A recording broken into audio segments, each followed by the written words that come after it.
members of the Senate, of the House of Representatives, yesterday, December 7th, 1941, a date which will live in infamy. The United States of America was suddenly and deliberately attacked by naval and air forces of the Empire of Japan.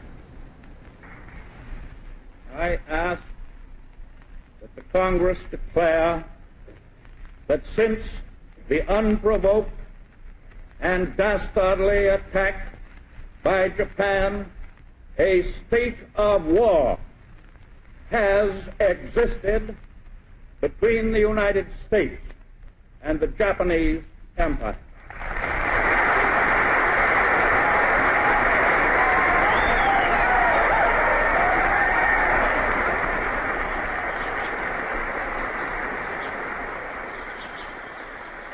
My father came to the Hawaiian Island and worked on the sugar cane.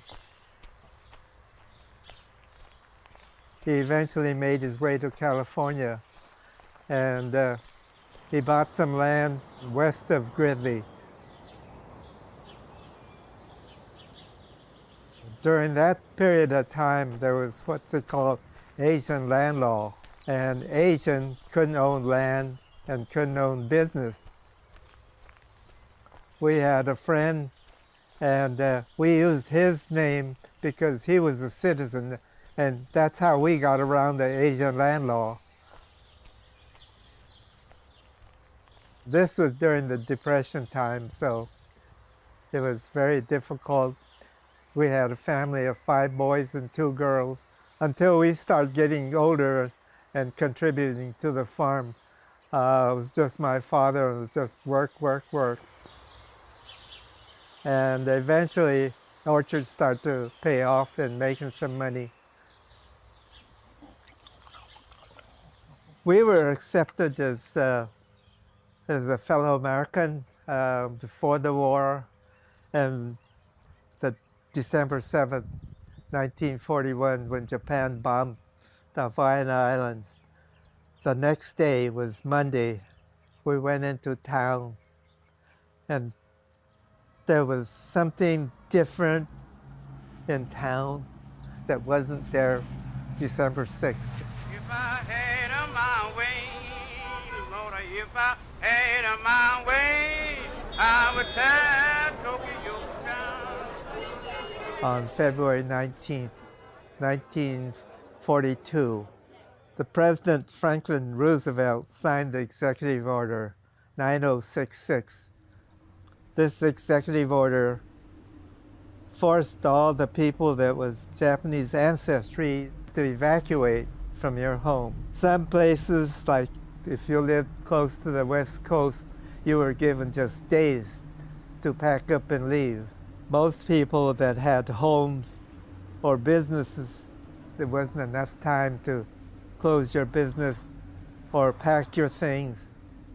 Some warehouses refused to store anything belonging to the Japanese. Our crop was ready to harvest in July, and then we left, we evacuated. But our neighbors came and said, "Don't worry about your crop." They said, "We'll take care of, we'll harvest your crop for us." We got on the train at the Gridley Depot on July 9th, my brother's birthday, and on July 10th, we were in Tule Lake. I'm going down the road feeling bad. I'm going down the road feeling bad. I'm going down the road feeling bad, Lord, Lord, it ain't gonna be treated this way. I think Roosevelt signed the Executive Order 9066, and that the Army took the ball and ran with it and finally issued their infamous order to round up all persons of Japanese descent.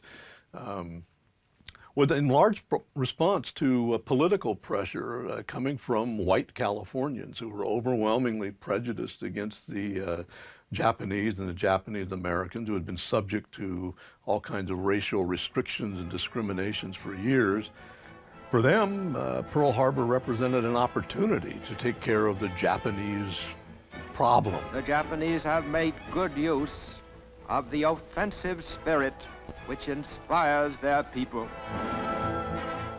So there's a whole history behind Roosevelt's signing of the Executive Order 9066. It's a history that, goes back to the beginning of the founding of the country.